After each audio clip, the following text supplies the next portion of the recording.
What's going on, everybody? Welcome to the Be Battle Ready podcast. I'm your host, Anthony Campo, and I created this podcast to give you the insights, strategies, and tactics to help you build a multiple six-figure battle-ready business. And it's not just this podcast. If you head over to battlereadybusiness.com, you can learn more about my coaching. The framework of this podcast, each week we'll cover a different topic. Week 1, we'll cover leadership. Week 2, we'll cover marketing. Week 3, we'll cover sales. And week 4, we'll cover lifestyle and personal development. We do this by having deep dive conversations with leaders, influencers, movers, and shakers in their respective areas of expertise. So sit back, relax, and enjoy today's show.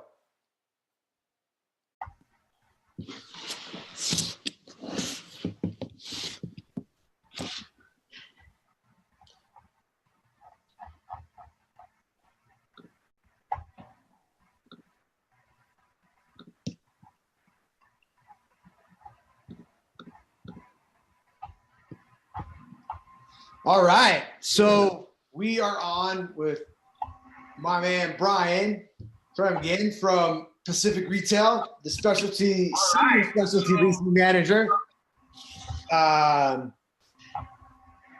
of Eastridge Property. So I will let Brian introduce himself, give a background. This week's episode's on sales, and Brian's is a salesman. So I'll let him introduce yourself. Thanks, man. Thanks for having me. My name is Brian Fremgen. I'm currently working for Eastridge Center out here in San Jose, California. Been out here for almost 2 years at this property. Been with Pacific Retail Capital Partners, our parent company, in my current role for just over 3 years. Worked out of state for a little bit, and now back in California. So I handle specialty leasing, which is a very specific niche of commercial real estate, but what it boils down to is short-term, typically local, typically mom and pop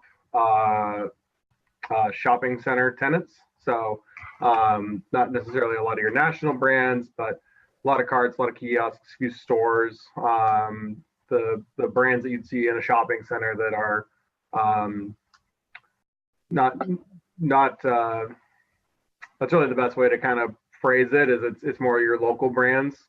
So been making an impact here. Obviously we've really kind of revitalized Eastridge Center, and we're super stoked for the work we're doing here, and still have a long ways to go, but certainly in the short time Pacific Retail has been running this asset, we've really come a long way. Awesome, man. Yeah, and you and I worked together for just about almost 2 years. So, similar area, but different at the same time. Did a lot of collaboration. So a lot of overlap. Yeah, a lot of overlap. So, one of the ways I wanted to start out today is like getting how you got into sales, because, I know that you were a manager, right, of Starbucks before you made the leap, right? Or was there something in between? Yeah, so I was doing mostly food service before I kind of got into shopping centers, and did about a decade in a couple different restaurants, coffee shops, things like that. And I moved with my then fiance from Southern California to Northern California. I was looking for something kind of a little bit different, and the local shopping center was just like a mile and a half from our apartment was hiring. I threw my name in the hat, didn't get it for an assistant manager position, but it worked out okay. I ended up getting a sales coordinator role, so a little more like admin, sales support type thing. So not necessarily doing my own selling, but just enough to work directly under a sales manager, get and kind of watch her day to day, watch her interact with tenants and stuff. And I was in that role with Westville for about 2.5 years. And I was talking to my then general manager at the time about I have a lot of this management experience, but I've been kind of shadowing the salesperson. And he was really a great mentor for me, and really kind of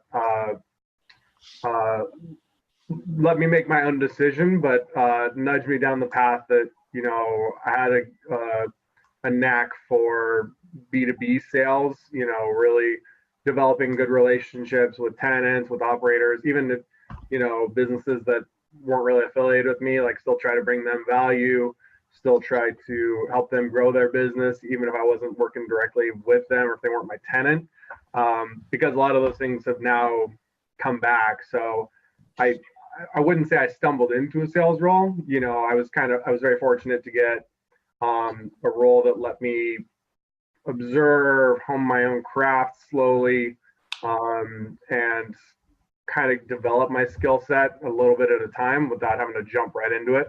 Yeah. So when Pacific Retail came calling and they offered me my first sales manager role to really step up, do my own specialty leasing in my own shopping center, and really it was on me to sink or swim. I was fortunate enough that I already had not all the skills, but I knew the industry well enough. I knew the lingo, and I've done okay. I still have a long way to go. I still have a lot to learn, but it's one of the fun things I like about this industry. It's ever evolving, and there's always new challenges, but I love what I do. Yeah, and that offer, that new role, that new property, that was in a pretty nice place. It's one of the places that, hopefully in early September, my wife and I will get to visit. But wow, that's nice. I always say out of state because we unfortunately had to live on Maui, Hawaii. So everybody is always like boo-hoo for us, but living in Hawaii and vacationing in Hawaii are very different. But still was an incredible experience. It was a phenomenal center. I was very fortunate to get the opportunity to go out there and prove myself. At work obviously, and then the family life was pretty nice because get out of the office for the day, go build sandcastles with my son at the beach for an hour, go home, have dinner, do it all again the next day. So not a bad deal. So I think we were just destined to work together for a bit because that was the first property that I was supposed to go to when I came on. I remember we had your resume and we were considering you. I think you were the final two, if not final three, for one of the roles we had out there, and the decision maker went a different route for whatever reason, and when the opportunity came up to join you at Eastridge, I was stoked on it. Yeah, I still think it would be great because we would have had our probably have our son in California and then move out there, raise our kid, So I think it would have been cool. So yeah, everything. I'm a firm believer.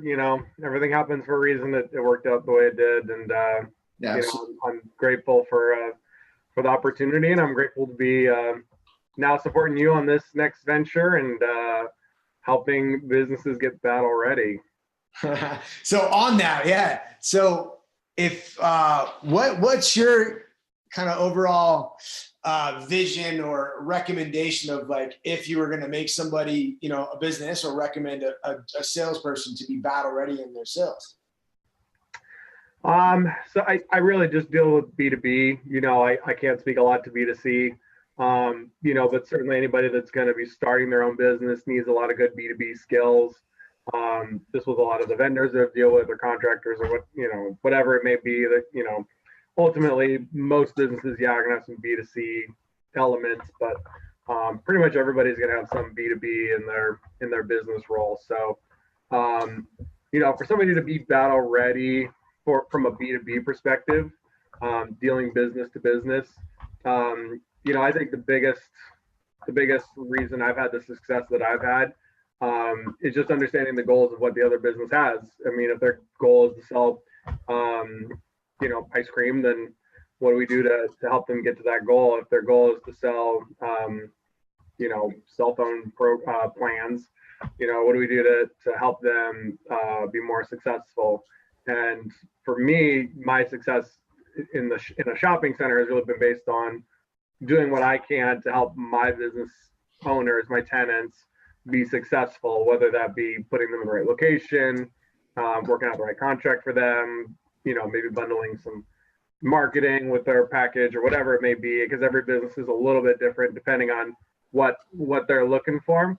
So for me to be battle ready from a B2B perspective, it's all about the other side. It's all about your customer. Like what do they need to be ready, and you got to kind of understand that. And then I got to take that and apply that to what I got to get out of the deal, right? Obviously, I'm here to hit a number. I'm here to help the shopping center grow. There's a lot of factors. We want to have the right retail mix. Yes, we want to make money, but we also want to have a good experience for our customers. So there's a lot of levels. So we'll approach every deal a little bit differently, but ultimately, then we just got to kind of try and figure out, where's the middle ground? Where can I kind of be flexible on some things? Where can they come up on some other things? And if we can work a deal out, okay. But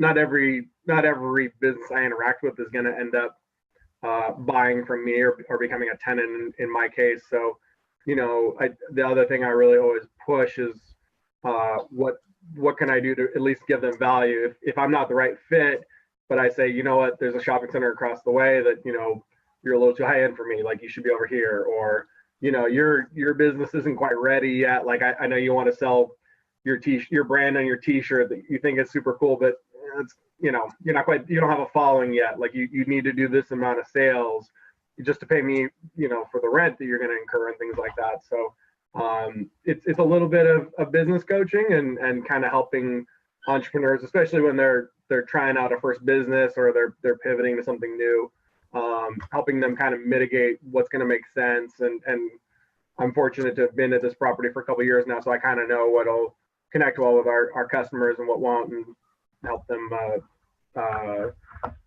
get their business battle ready. Yeah, I mean, we saw a lot of businesses actually, I mean, not a lot. I mean, every so often there's a business that was like, oh, I'm going to try this out. I've had success over here. And they thought, well, I'm just going to throw up a shop and I'm going to be successful. They give it like 2 days and they're like, I'm out. I need to cancel my agreement. I need to get out. I'm closing. Yep. And there's a couple things in there, right? There's like, we saw that, hey, your product really didn't match the market. And, I think that was the biggest problem. And then waiting for success like that, I think it was a little bit of, for them, they were trying to hit a home run too big out of the gate instead of being in it for the long haul, Yeah. I mean, I think you hit on two things. I mean, I think, to be battle ready, you got to be in it for sorry, this is a bad analogy, but you got to be in it more for the war. You got to be in it, every day is a grind, every day is a battle, but you're not going to win. You may win one day, but you got to be in it to win the long haul. And, there's very few businesses where you're going to cash out in, a couple of days, a couple of weeks, even a couple of years. Like, most businesses, you gotta be in it a long time to really be successful at it. So you're right. And then, I think we deal with entrepreneurs that kind of can't get out of their own way sometimes. They think that, I'm a vape company, I'm going to sell vape, and we're gonna have the best vape company. It's like you can have the best vape company, but if you're in a very health conscious market and your shoppers around you don't want to vape, it's not going to mesh well. Like you could have the best vape stuff in the world, but it's gotta connect with the people. So it's my role as a B2B is a little kind of consulting on what's going to connect B2C for them. Yeah. So, and then, one thing I wanted to bring up is like, you're the first employee, right? Technical employee besides, I had a football coach, right? But, there's a lot of that of your role that's actually pretty entrepreneurial, right? I mean, you're given a specific goal or specific target to hit, and you have to hit it. I mean, compared to most businesses, fairly large, not to divulge those details, but it is a pretty fairly large number. Yeah. So, I think your guest last week kind of talked about it. This company is very we're very streamlined. Like because of our size, we really have to be. You got to be a self-starter. In that sense, it's very entrepreneurial. So even though I'm not technically in business for myself, I do kind of view it as my success is up to me purely. Like no one else is in control of my success. If I get out, if I make enough calls, if I connect with enough people, that at that point it becomes a numbers game, and it's, success is really just on my shoulders, and that's kind of what attracted me to the role. I still kind of have the stability for my my home life and all that is great, just to be able to have all that kind of just be very, very smooth. But then I get to the office, I'm in the weeds. What am I gonna close today? What deals can I get out and get? And if I don't have anything in my pipeline, like, let's get out, let's hit the pavement, let's go hand out cards for a day or two until I've got enough momentum that I can start doing some stuff. So I deal with a lot of entrepreneurs. I help a lot of entrepreneurs. It's very humbling for me when some of my tenants will kind of ask me about other properties. That to me is I think a testament that I'm doing things right, and that's been. You're talking like properties inside your portfolio or locally? Yeah, I mean, I have tenants that will ask me about other shopping centers in the area or other products that, hey Rob, other products they're looking to start selling with my center or somewhere else. But to be able to have them ask me my opinion and then work with them and help them kind of brainstorm and stuff is just I wish I had a better word than humbling, but that's the only one that comes to mind. Very cool. Very cool. So yeah, like what is like, I mean, we talked about how you deal with your customers, right? But like actually to manage your pipeline, right? With my entrepreneurs, right? I set up these activities, right? Because they're going to be managing their overall business called daily battles, right? They have their own personal daily battles that they got to get through. And then we eventually set up their own daily battles inside their business, right? So one of those categories is this category of sales. So in that, like, what are those activities? Like, are you setting daily targets? Are you setting goals? Or are you just kind of just grinding through the weeds and getting after it? How do you manage that? Like actually developing that pipeline, those activities? For me, I'm most successful when it's fluid. It's to me, I know if I put in a hard day's work or not. I know people in similar roles that, they say they want to make 30 cold calls a day and, follow up with 25 leads a day or whatever it may be. I'm analytical, but I'm not a numbers guy in that sense. If I've got contracts I got to get through because that deal's closer to the finish line, that's priority number one all day. If a tenant has a water line breaking their space or something like that, like that's priority number one, unfortunately. Then I kind of work backwards from, okay, if I've gotten all my big fires put out, where can I kind of go spend some time? Like, can I make some calls? Can I DM some brands that I follow on Instagram? Should I go walk downtown? Is there a cool San Jose has its Thursday night street fair back. So, can I go out there and pass out cards for the evening? Whatever it may be, I kind of, it's a little different now because like when I was first building up the program, it was a lot more pounding the pavement, giving out cards, that kind of stuff. Now now that my pipeline is kind of stabilized, now it's much more of, if there's anything that's close to the finish line that I can push across today, that's going to take priority. And then kind of work backwards. And if I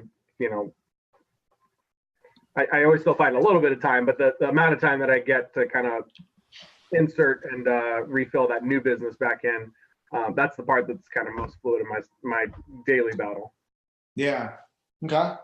Now I know that like we kind of, we're workout buddies a little bit and you continue that on. So let's kind of talk about that. Like, how has that showed up in your work life?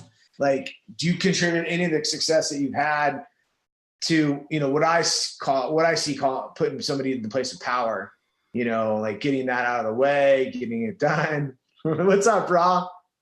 Yeah, for sure. I took a spin class this morning and I for sure feel like I was more productive today than I was on Friday when I didn't get a workout in before working. So,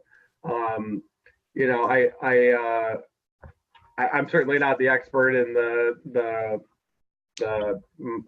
mind over matter field, but I definitely think there's something to getting your body right first, getting a good meal in me.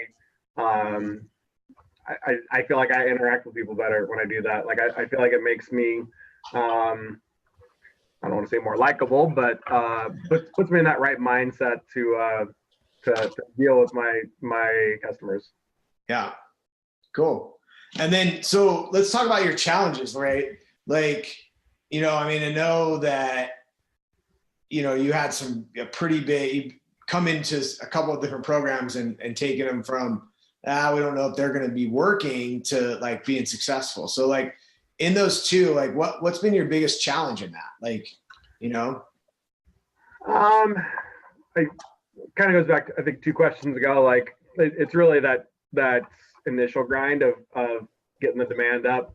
The 2 shopping centers I've worked at most recently, like there's been a lapse in time between myself and the predecessor. So a lot of that momentum, which in any business, like you need that momentum, you need that daily push to keep the business up, to keep interest coming, to keep your pipeline full, right? So that first really like 6 to 12 months is the hardest part for sure. That takes a lot more time of collecting a lot more data on who you're targeting, setting up a new Instagram page and just following just brands that I want to work with, that I think connect well, that would go well with our shopper database and all that. And then, just constantly interacting with those guys on social. That's to me was, and it's not that it's like the hardest, most challenging part. Like that's just the biggest mountain to climb. Because I think a B2B salesman is just a certain type of role. It's much more of a who you know type thing. So it's just putting in that legwork of getting to know those people. That's the biggest thing. So not everybody that's in my phone for Eastridge, not all of them have bought for me. Probably less than 5% have bought for me. Probably less than that, like a fraction.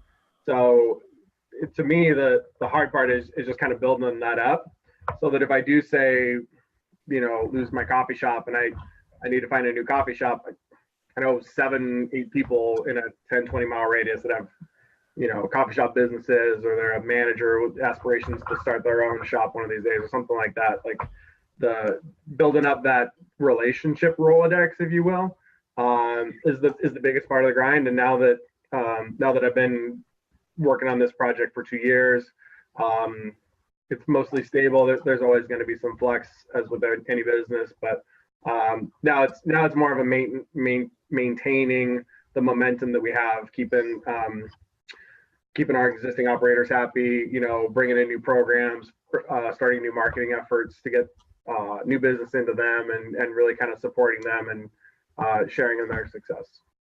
Awesome. What do you feel like? What would you attribute your biggest success? Like, what are you most proud of in your career, as far as success wise? My career, it goes back to relationships. I mean, that's really the big thing. And this actually was when I was working in Roseville. I had this operator that I worked with, and we did kind of one small deal, and he kind of got dismissed by the rest of the team. And I'm like, this is a good operator. This is like a locally known brand. Like, this is somebody we really should be working with on a more consistent basis. And I kept in touch with him, and it just because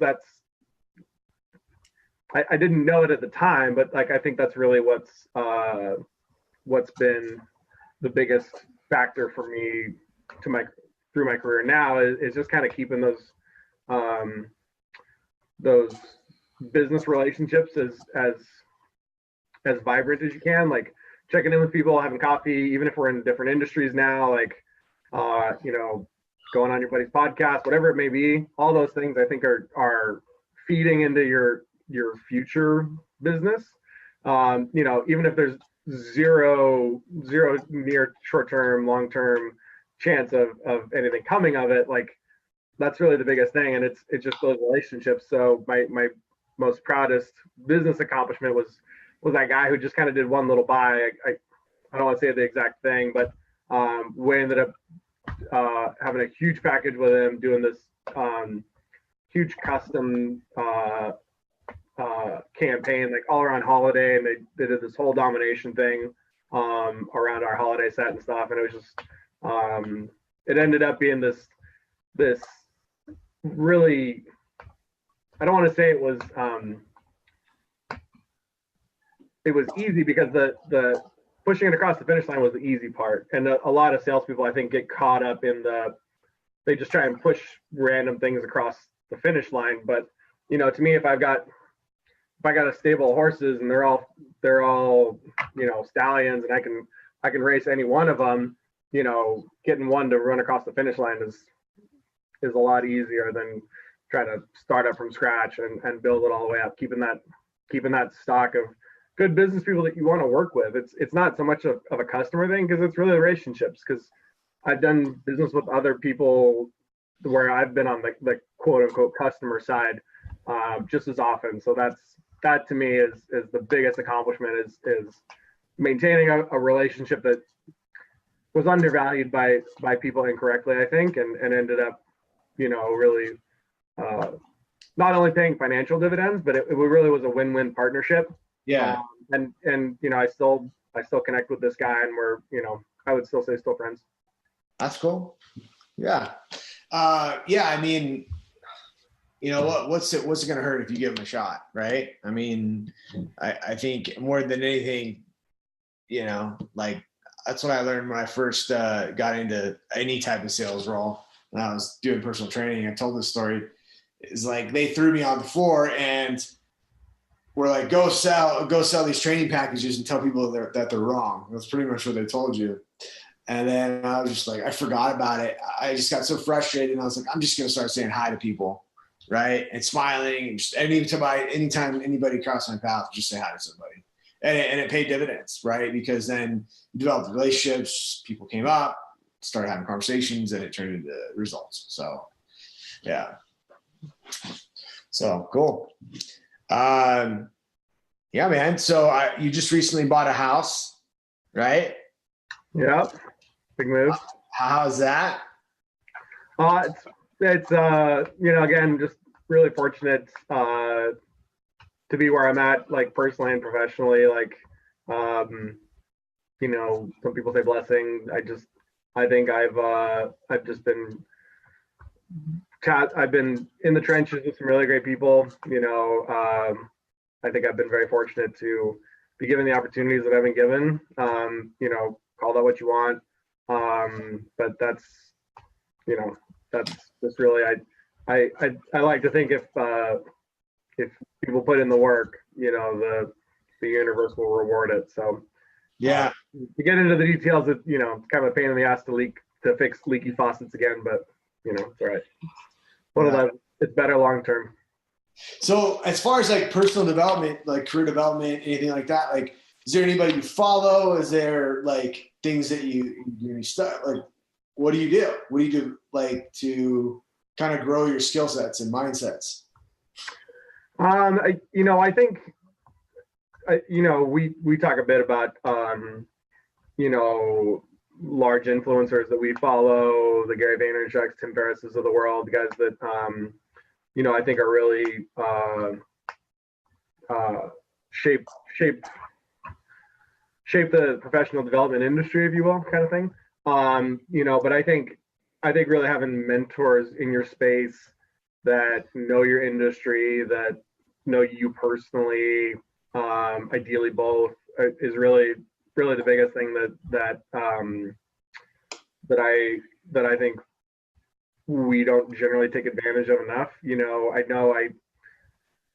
I still try and keep in contact with a lot of my old mentors, like from Westfield and stuff. Even from Starbucks, I still have the hiring manager that hired me from Starbucks. I still keep in contact with her and stuff, and like, just even like it's just all about relationships. It's just seeing her and seeing how seeing the roles that she's grown into now, and seeing my career trajectory, like with all kinds of crazy pivots and U-turns and zigzags and stuff. Like I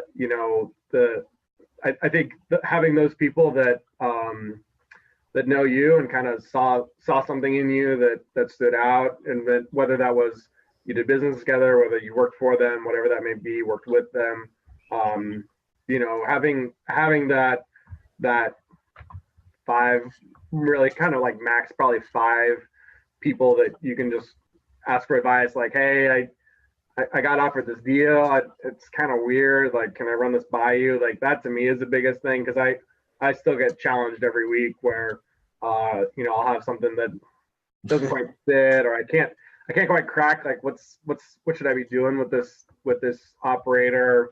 So having those people that either know you and can kind of read you and say, well, it seems like you're calling me because this isn't the thing, this isn't the direction you're going, or know the industry to be like, oh no, that type of business is never going to work with you, type of thing. So that to me is something that I think everybody professionally should do more.